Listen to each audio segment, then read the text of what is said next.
Et Paul Kagame, je l'ai connu, on a mangé ensemble et il me demandait une Vous le télécommande. racontez d'ailleurs. Il me demandait une télécommande à distance pour assassiner le président Abiyaramana.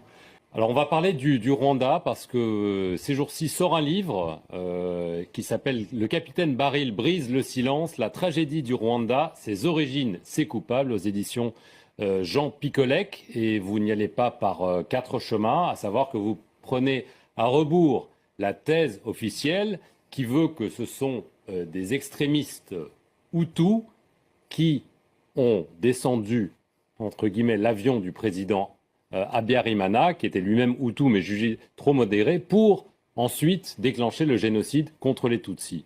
Pour vous, cette thèse est totalement fausse. Dites-nous pourquoi. Parce que d'abord, on n'a jamais donné le nom de ces extrémistes. On parle d'un groupe d'extrémistes. Moi, je voudrais savoir lesquels ont appuyé sur la détente. Et je suis un enquêteur, je suis un gendarme et fils de gendarme. La première question qu'on se pose, à qui profite le crime?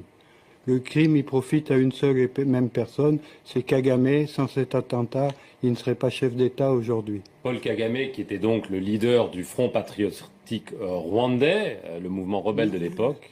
Non, il n'était pas le leader du mouvement patriotique, il était le chef des services de renseignement de l'Ouganda. Il était militaire ougandais, il percevait un salaire ougandais et il a été en Amérique faire des stages dans les unités spéciales américaines avec un passeport ougandais. C'était un rebelle et c'est un terroriste avéré.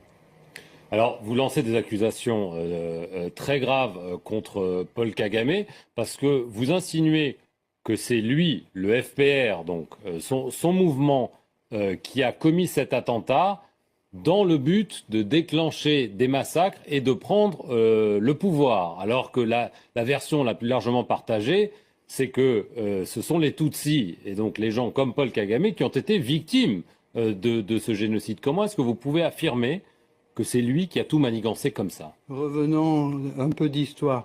Le 1er octobre 1990, l'Ouganda, avec 3000 rebelles Tutsis, attaque le Rwanda.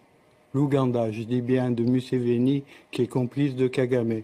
La France a des accords de coopération de défense avec le Rwanda depuis 1975, signés par le président Giscard d'Estaing. Le président Mitterrand apporte le soutien et l'aide au Rwanda et on combat les rebelles ougandais et les gens du FPR. Nous sommes en 1990. Il y a 4 ans de guerre jusqu'à ce que l'avion soit détruit par un attentat terroriste. Dans cet avion, il y a 2 chefs d'État en fonction, plus l'ensemble du gouvernement du